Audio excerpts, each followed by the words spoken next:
The Federal Reserve cut interest rates by a quarter point today following this week's policy meeting. The reduction marks the central bank's lowest rate in 3 years. The decision would bring the benchmark federal funds rate to a new target range of 3.75 to 4%. Earlier this month, Fed Chair Jerome Powell signaled more easing in response to a weakening labor market and the economic risks of waiting. Last week, the Bureau of Labor Statistics reported that annual inflation for consumer prices had inched up to 3% in September. The Fed's current inflation target is 2%. The government shutdown is growing more painful for regular Americans. Republicans and Democratic leaders are speaking as the situation intensifies. You will note that more air traffic controllers and TSA agents and park rangers are about to go without a paycheck. You've got families and children that rely upon SNAP benefits that are going to go hungry here at the end of the week. You've got more critical workers, by the way, including the people who are the stewards of our nuclear defense arsenal, who are forced to stay at home as the government remains closed. This Friday, as window shopping occurs, window shopping starts today, tens of millions of American families are going to gather around the kitchen table and say, what are we going to do? We can't afford an extra $10,000 or $20,000 a year. But we can't go without health care. What if our kid or our partner gets sick and there's no doctor? Or what if we have to cut back so badly on our health care that we have to go to a doctor 100 miles away or a hospital 200 miles away? What are we going to do?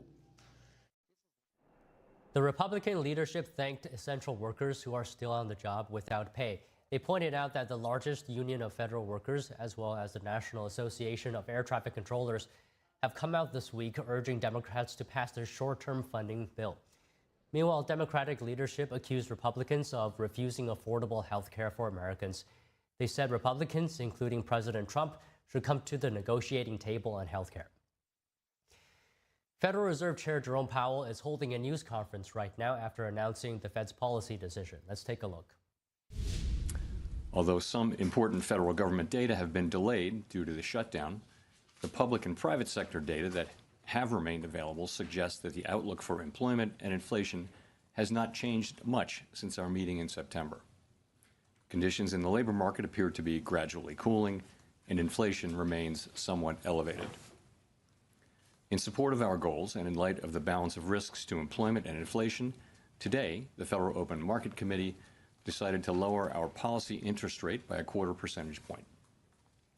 We also decided to conclude the reduction of our aggregate securities holdings as of December 1.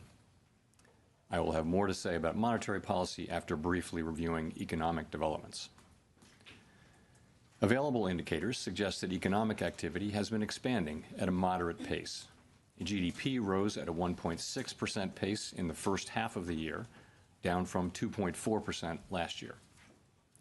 Data available prior to the shutdown show that growth in economic activity may be on a somewhat firmer trajectory than expected, primarily reflecting stronger consumer spending. Business investment in equipment and intangibles has continued to expand, while activity in the housing sector remains weak. The shutdown of the federal government will weigh on economic activity while it persists, but these effects should reverse after the shutdown ends. In the labor market, the unemployment rate remained relatively low through August. Job gains have slowed significantly since earlier in the year. A good part of the slowing likely reflects a decline in the growth of the labor force due to lower immigration and labor force participation, though labor demand has clearly softened as well.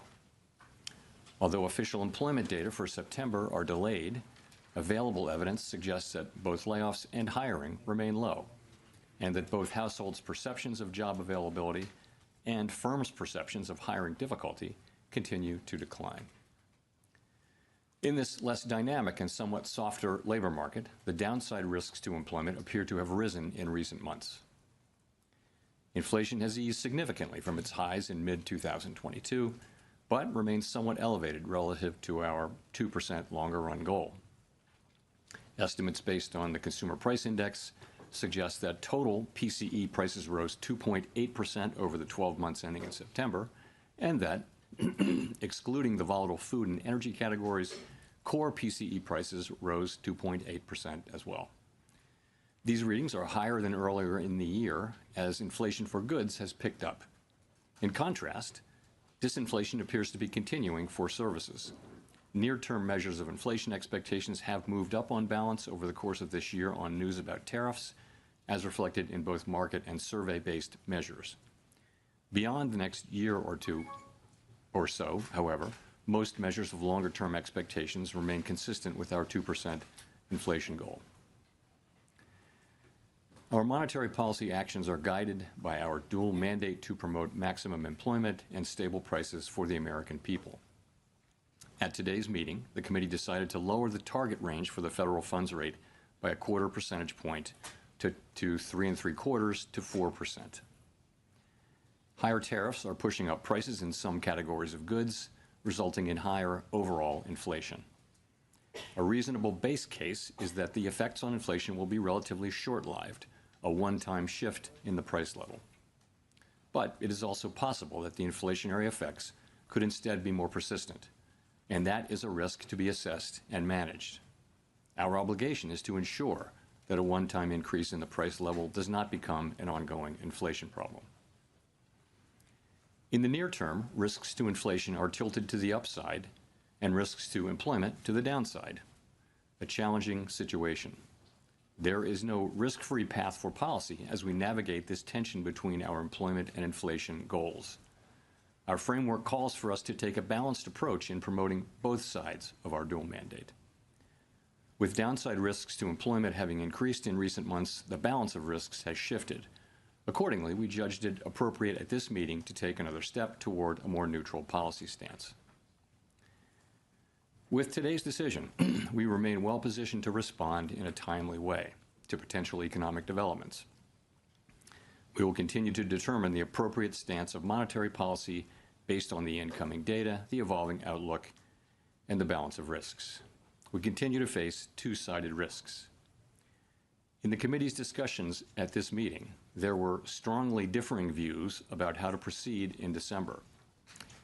A further reduction in the policy rate at the December meeting is not a foregone conclusion. Far from it. Policy is not on a preset course. At today's meeting, the committee also decided to conclude the reduction of our aggregate securities holdings as of December 1. Our long-stated plan has been to stop balance sheet runoff when reserves are somewhat above the level we judge consistent with ample reserve conditions. Signs have clearly emerged that we have reached that standard. In money markets, repo rates have moved up relative to our administered rates, and we have seen more notable pressures on selected dates, along with more use of our standing repo facility. In addition, the effective federal funds rate has begun to move up relative to the rate of interest on reserve balances. These developments are what we expected to see as the size of our balance sheet declined and warrant today's decision to cease. And that was Federal Reserve Chair Jerome Powell announcing that the Fed has lowered its benchmark interest rate by 1/4 point, now to the range of 3.75 to 4%, and saying the effects of the government shutdown on the economy will reverse once the shutdown is over. Next, President Trump will meet with